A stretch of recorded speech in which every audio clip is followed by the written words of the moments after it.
Audiobook do livro Plenitude, de Divaldo Franco e Joana de Ângeles. Capítulo 5. Caminhos para a cessação do sofrimento. Considerando-se que os sofrimentos são causados pelos desconcertos do espírito, que desarmonizam o fluxo da energia, permitindo a instalação das enfermidades físicas, mentais e morais, a forma eficaz para que cessem deve atingir o seu fulcro gerador, graças a cujo comportamento será interrompida a onda perturbadora. Na mente lúcida surgirá então a tranquilidade, encarregada de produzir a saúde, que se irradiará por todo o organismo, produzindo o equilíbrio. Assim, os caminhos constituirão o seu remédio eficiente. Enquanto não houver uma consciência de saúde real, o ser transitará de um para outro sofrimento.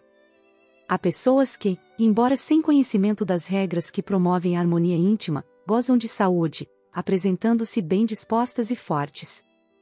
São estes, no entanto, fenômenos automáticos do organismo, que se contaminará ou não durante a existência, de acordo com a conduta moral e mental que se lhe imprimam, permanecendo ou não saudáveis. A antiga sabedoria budista estabeleceu um sistema de meditação, através do qual a saúde se instala e o sofrimento desaparece. Jesus, portador de equilíbrio pleno, considerava o amor como a causa única para a realização ideal do ser. A mutilação ou ausência do amor a Deus, ao próximo ou a si mesmo, produz a insatisfação, o desajuste, o desequilíbrio da energia, tornando-se fator causal de doenças, de sofrimentos.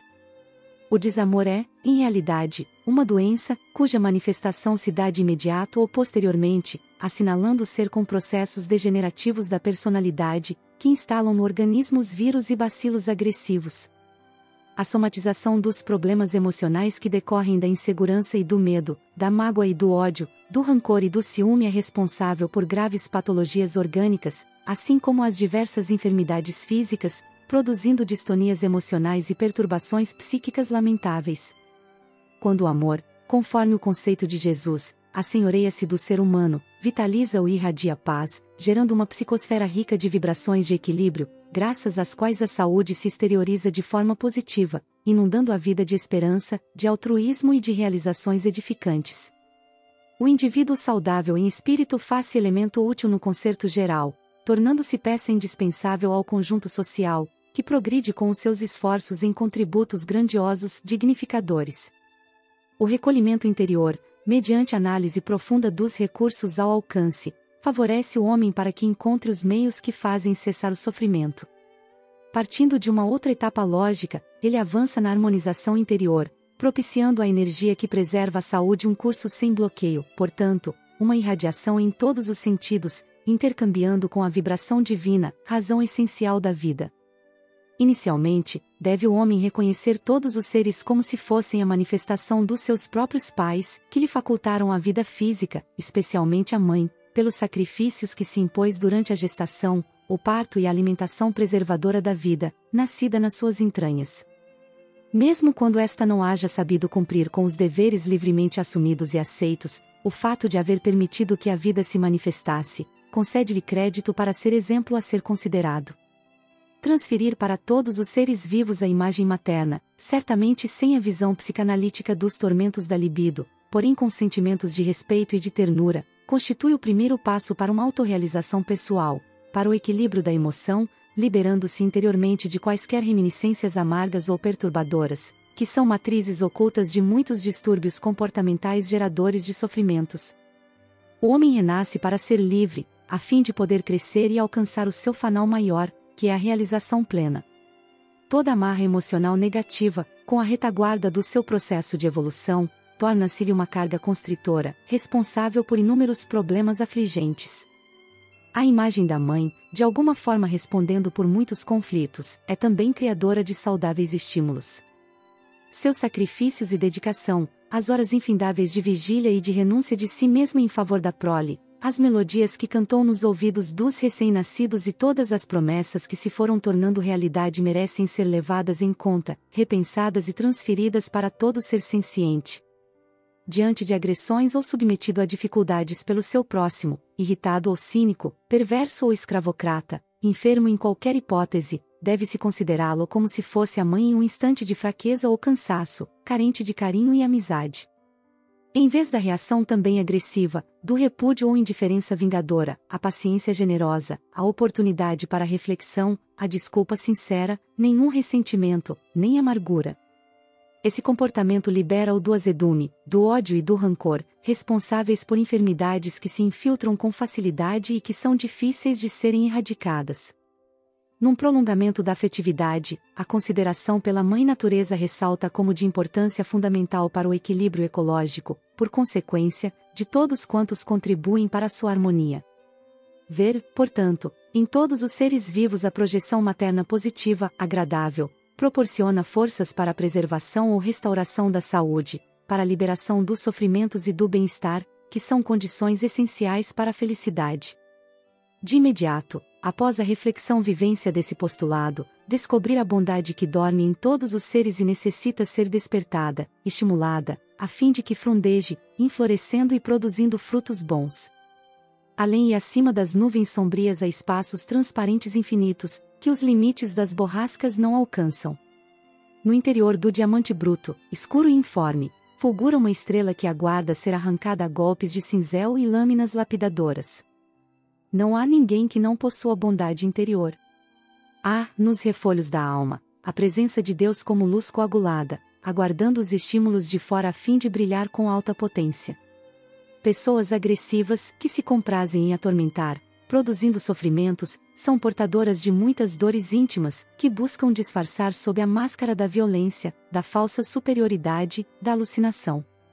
Mesmo os animais selvagens, sob domesticação, tornam-se amigos, e recebendo a vibração do amor alteram a constituição do instinto agressivo, mudando de comportamento, o que atesta a presença do psiquismo divino em germe, em tudo e todos. Trata-se de uma conquista de sabedoria poder penetrar na bondade latente dos seres, buscando sintonizar com esse estado de vida, em vez de vincular-se apenas às manifestações exteriores, às suas reações defensivas agressivas, que são portadoras de vibrações morbíficas, portanto, desencadeadoras de muitos males que respondem pelos sofrimentos.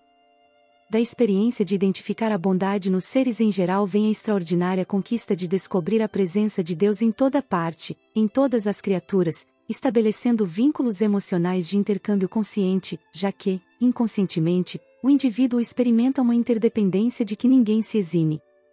Fazer que o fenômeno automático do intercâmbio se torne lúcido é empreendimento válido que faculta o progresso dos homens, desenvolvendo aptidões mais eloquentes e expressivas. A vida é um permanente desafio, rica de oportunidades de crescimento e penetração nos seus profundos arcanos, que se revelam cada vez mais fascinantes e grandiosos. Por isso, não cessa o desenvolvimento dos valores intelecto-morais do espírito na sua faina de evoluir.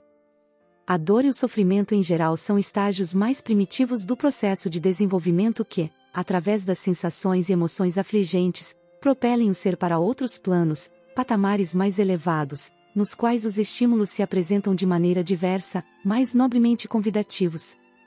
Em tudo e em todos jazendo a presença de Deus, é necessário saber descobrir neles a bondade que expressa a sua essência, a sua origem, igualmente presente em todas as vidas. Nesse estágio, cumpre acentuar o desejo de retribuir essa bondade, essa presença divina. A harmonia universal resulta da diversidade de formas, de expressões, de apresentações, em sutis processos de sintonia, de similaridade. Da mesma forma, ao ser identificado qualquer valor relevante, especialmente a bondade em pessoas e animais, nos elevados objetivos da vida vegetal, é preciso planejar retribuir esse sentimento. Partindo da intenção, deixar crescer o desejo de devolver, por natural fenômeno de retribuição, a bondade, jamais desenvolvida no seu mundo interior. Do pensamento à palavra, à ação, passo a passo se agiganta a intenção que se converte em realidade criadora, retributiva, desenvolvendo recursos de alta magnitude em derredor. Essa movimentação de energia positiva é saudável esforço para evitar-se o sofrimento ou dele liberar-se. A bondade é um pequeno esforço do dever de retribuir com alegria todas as dádivas que o homem frui, sem dar-se conta, sem nenhum esforço, por automatismo, como o sol, a lua e as estrelas, o firmamento, o ar, as paisagens, a água, os vegetais, os animais, e que, inadvertidamente, o homem vem consumindo, poluindo com alucinação, matando com impiedade.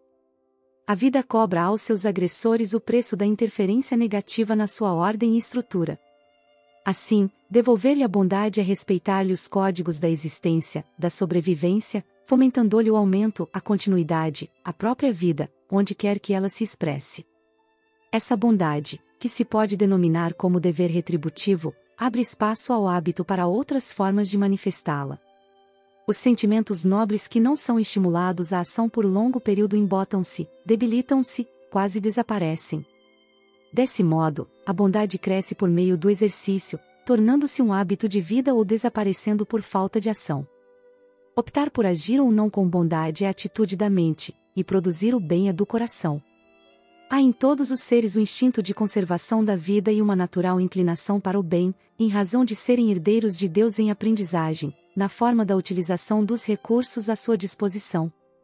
A escolha do rumo a seguir depende do interesse imediato de resultados ou da lúcida preferência de frutos posteriores duradouros, mediante a renúncia do momento.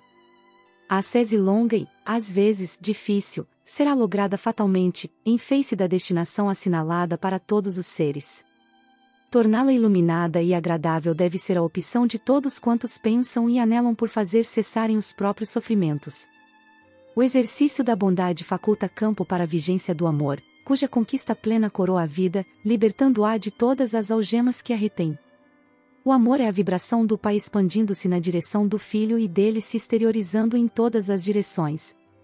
Mesmo nos indivíduos mais cruéis, nos verdugos mais insensíveis, vigem os lampejos do amor em ondas de ternura, gestos de carinho, expressões de sacrifício. Preservando a vida da prole, as feras se expõem por instinto, traindo a presença imanente do amor em forma irracional. No homem, o amor esplende e cria o heroísmo, o holocausto, o sacrifício com que a vida se engrandece e triunfa sobre a morte, qual dia perene sobre a noite transitória. O exercício do amor, dilatando o sentimento que se harmoniza com a alma da vida em tudo pulsando, favorece a cessação do sofrimento, acaso existente. É o antídoto mais poderoso para quaisquer fenômenos degenerativos, em forma de dor ou ingratidão, agressividade ou desequilíbrio, crime ou infâmia. Ele possui os ingredientes que diluem o mal e favorecem o surgimento do bem oculto. Onde viceja o progresso, o amor se manifesta.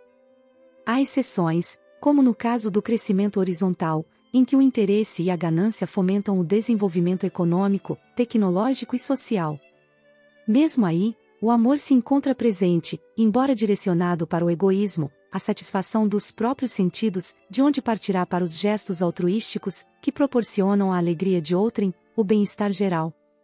Sem o passo inicial, ninguém vence as distâncias. O egoísmo é a estaca zero, às vezes perniciosa, para ensejar os primeiros movimentos no rumo da solidariedade, do bem comum. Pior que ele é o desinteresse, a morbidez da indiferença, deixando transparecer que o amor está morto, não obstante se encontre dormindo, aguardando o estímulo correspondente para despertar. A vida é impossível sem o amor. Da mesma forma que o crime se disfarça e os sentimentos inferiores se escamoteiam sob máscaras diversas, há várias expressões positivas que surgem no homem refletindo o amor de que ele ainda não se deu conta. À medida que se agiganta, neutraliza o sofrimento e a sua vigência contribui para que cessem as causas degenerativas que facultam o sofrimento. Quando atinge elevada qualidade, em somente uma pessoa, anula a fúria e o ódio com suas incontáveis vítimas, bem como dos seus fomentadores. Irradiando-se, à semelhança da luz, domina todos os escaninhos e tudo arrasta na direção do fulcro gerador da energia. Amor é sinônimo de saúde moral e quem o possui elimina as geratrizes envenenadas que se expandem produzindo sofrimento. O amor é sutil e sensível, paciente e constante, não se irritando nem se impondo nunca. No entanto, quem experimenta o mimetismo, jamais o esquece. Mesmo que momentaneamente lhe interrompa o fluxo, ele sempre volve. Na raiz de toda ação enobrecida está a seiva do amor, produzindo vida e sustentando-a. Usar essa energia vital constitui dever e, com a consciência lúcida de sua magnitude, aplicá-la em prol da harmonia faz cessar o sofrimento. Ela é vibração positiva, que enseja entusiasmo e otimismo, dando colorido à existência. Reverdece a terra cansada do coração e drena o charco, no qual a pestilência das paixões deixou que se descompusessem a esperança e a alegria. Ninguém ama inerte. dinâmico, o amor induz a ação construtiva, responsável pelo progresso. Objetivando sempre o bem, concentra suas forças nele e não desiste enquanto não lobriga a meta. Ainda aí permanece solidário, de modo a evitar que o ser depereça e tombe no desânimo. Como o sofrimento decorre da insatisfação, da distonia, da degeneração dos tecidos e dos fenômenos biológicos desajustados, o amor age sobre as moléculas como onda vitalizante, restaurando-lhes o equilíbrio, vence o sofrimento, interrompendo-lhe o fluxo causal. Quando, porém, perseveram as dores físicas, efeitos dos desarranjos orgânicos, a resignação e a coragem do amor amortecem-lhes os efeitos, tornando-os suportáveis e produzindo os heróis do sofrimento, cujo martírio de qualquer procedência, deles fazem modelos que dão força e dignidade às demais criaturas, assim embelezando a vida moral e humana na Terra. Sob a ação do amor, são processados novos mecanismos kármicos positivos, que interrompem aqueles de natureza perniciosa, porquanto o bem anula o mal e suas consequências, liberando os infratores das leis, quando eles as recompõem e corrigem os mecanismos que haviam desarticulado. É o amor que leva à piedade fraternal, à compaixão, induzindo o homem à solidariedade e mesmo ao sacrifício. Há um tipo de compaixão que, não resultando da ação dinâmica do amor profundo, pode ser perniciosa e até deprimente. Trata-se daquela que lamenta o sofrimento e descoroçoa quem o experimenta, como uma forma de aureolá-lo de desdita e abandono, de falta de sorte e desgraça. Essa atitude transparece e resulta de uma ótica equivocada sobre o sofrimento, deixando a perspectiva de que o mesmo é punição arbitrária, injustiça perturbadora. A compaixão junta-se ao companheirismo, que comparte dos sentimentos alheios, sem enfraquecer-lhes as resistências morais, incitando o indivíduo à perseverança nos ideais e postulados relevantes, que o impulsionam ao incessante avanço, sem possibilidade de retrocesso. Compaixão pelo bem, fruto do amor, o sereide adequadamente, mudando a estrutura do sofrimento, do qual o cinzel da ternura arranca as asperezas e anfractuosidades. Esse sentimento é semelhante à suavidade do luar em noite escura espraiando luz tênue e confortadora sobre a paisagem. Faculta uma visão propiciadora de ações úteis, onde predominavam as sombras do desalento, do medo e do desespero em crescimento. A paixão pelo serviço de elevação irradia piedade construtiva, que estimula a beneficência e dá calor à filantropia, aureolando-a de vigor fraternal, graças ao qual os sentimentos solidários expressam o amor em sua multiface. A ausência de compaixão envilece o homem, e a falta de paixão pelo bem torna o ser revel, quando não o mantém apenas na indiferença mórbida, qual observador mumificado diante dos acontecimentos do cotidiano. O serviço do bem, com a correspondente paixão de sustentá-lo, transforma-se em caridade que plenifica aquele que recebe o socorro e quem o propicia. Enseja a ação de dupla via, a satisfação que faculta aquele a quem é dirigida e a que retorna como resposta interior da consciência tranquila pela emoção experimentada. A vida sempre responde de acordo com a maneira como é inquirida. A cada ação resulta uma equivalente reação, desencadeando sucessivos efeitos que se tornam consequências desta última, por sua vez geradora de novos resultados. Para que seja interrompido o ciclo, quando pernicioso, a compaixão por si mesmo e pelo próximo induz o homem às ações construtivas, nas quais se instalam os mecanismos que desencadeiam resultados favoráveis ao progresso, assim interrompendo a onda propiciadora de sofrimento. A paixão de Cristo por todas as criaturas é um estímulo constante a que se compadeçam os indivíduos uns pelos outros, sustentando-se nas dores e dificuldades, jamais piorando as suas necessidades ou afligindo-se mais através dos instintos agressivos, por acaso prevalecentes em sua natureza animal. É de vital importância a compaixão no comportamento humano.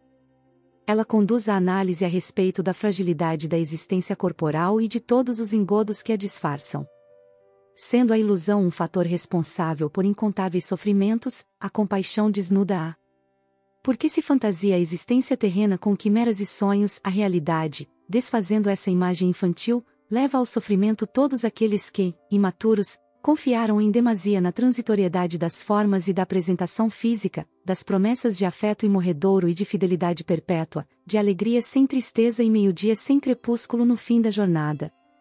Assim, a morte da ilusão fere aqueles que lhe confiaram a existência, entregando-se-lhe sem reserva, sem precaução. A ilusão é, pois, anestésico para o espírito. Certamente, algo de fantasia emoldura a vida e dá-lhe estímulo. entretanto, firmar-se nos alicerces frágeis da ilusão, buscando aí construir o futuro, é pretender trabalhar sobre areia movediça ou solo pantanoso coberto por água tranquila apenas na superfície. Há quem postergue a realidade, evitando-a, para não sofrer. E existem aqueles que pretendem apoiar-se no realismo rude, que não passa, muitas vezes, de outra forma errônea de ilusão. A consciência da realidade resulta da observância dos acontecimentos diários, da transitoriedade do chamado mundo objetivo e de uma análise tranquila e lúcida a respeito do que é verdadeiro em relação ao aparente, do essencial ao secundário, e sucessivamente. A compaixão por si mesmo, amor a si próprio, faculta a visão realista, sem agressão, dos objetivos da existência terrena, impulsionando a compaixão pelo seu irmão, amor ao próximo, solidarizando-se com a sua luta e dando-lhe a mão amiga, a fim de sustentá-lo ou erguê-lo para que prossiga na marcha. Essa atitude, em vez de produzir uma postura pessimista, cética, amargurada, resultante da morte da ilusão, alenta e engrandece, dando sentido e significado a todos os acontecimentos. Por isso, a compaixão se torna fator que faz cessar os sofrimentos, como resultado natural dos outros passos, partindo da emoção para a ação. Apresenta-se, então, no painel do comportamento, a necessidade de agir com inteireza, com abnegação, transformando os propósitos mantidos em realização enobrecedora. Todas as experiências humanas constituem formas de amadurecimento da criatura. Algumas decorrem dos deveres imediatos e são comuns a todos, constituindo a sua vivência um fenômeno natural, sem o qual se experimenta inevitável alienação com todas as suas consequências perniciosas. O fato de participar do contexto social, mesmo que sem gestos incomuns ou de arrebatamento, equipa o indivíduo com recursos emocionais que lhe trabalham a existência, aformoseando-a com estímulos crescentes para o seu prosseguimento. No que tange aos meios para facultarem a cessação do sofrimento, as ações meritórias, conforme já enfocadas, são preponderantes, destacando-se aquelas inabituais, que caracterizam os temperamentos nobres, os sentimentos abnegados. Distinguir-se por meio dos gestos incomuns, desconhecidos, é forma de buscar a iluminação mediante o concurso da realização de tudo quanto internamente se conjuga para esse fim. Quem acumula um tesouro tem em mente aplicá-lo em finalidades específicas. Se portador de sabedoria, pensa em multiplicá-lo ao tempo em que o investe, escolhendo os empreendimentos mais rentáveis, seja do ponto de vista econômico, assim como de retribuição emocional. Com essa atitude promove o progresso, gera oportunidades de serviço e dignifica as vidas que antes estavam sob a ameaça do desespero e da inutilidade. Da mesma forma, os recursos espirituais e emocionais elevados devem ser canalizados para as atividades incomuns, superiores, as quais nem todos se atrevem a realizar. As ações incomuns variam desde os contributos materiais valiosos, irrigados de amor e de ternura até os gestos extraordinários do silêncio ante as ofensas, do perdão às agressões e do esquecimento do mal. Todo aquele que dilui as forças negativas que teimam por obstruir-lhe o avanço, utilizando-se do detergente do amor, evita contaminar-se, e se já visitado por elas, liberta-se, fazendo com isso que cessem as causas e desapareçam os sofrimentos. O campo mental indefeso faculta que as farpas do mal aí proliferem, infestando a área com resíduos pestíferos, responsáveis por males incontáveis. A defesa, em relação aos fatores perniciosos, é somente possível quando a irradiação de energias saudáveis vitaliza a organização psíquica, que reflete as aspirações do espírito, resguardando-a das agressões externas. Não gerando pensamentos destrutivos nem acumulando vibrações perturbadoras de ódio, medo, ciúme, rancor, mágoa, concupiscência, não se faz vítima dos conteúdos internos degenerativos. Esse estado interior impulsiona aos atos incomuns superiores, passo próximo da iluminação. Somente iluminando-se, o homem supera todas as dores e, erradicando-lhes as causas, resguarda-se de agressões destrutivas. A iluminação resulta do esforço da busca íntima do ser profundo, opção de sabedoria que é, em relação ao ego que prevalece no mapeamento das aspirações humanas mais imediatas, portadoras de distúrbios vitais e fragorosas derrotas na luta, que é a breve existência corporal. O desenvolvimento da chama divina imanente em todos os seres merece todos os sacrifícios e empenhos, a fim de que arda em todo o seu esplendor, vencendo as teimosas sombras, que são a herança demorada das experiências nas faixas primitivas do processo inicial da evolução. A verdadeira iluminação promove o homem que, superando as contingências limites da instância carnal, anula todas as causas de sofrimentos, fazendo-a cessar. Já não necessita da dor para alcançar metas, pois o amor lhe constitui a razão única do existir, em sintonia com o pensamento divino que o atrai cada vez com mais vigor para a meta final.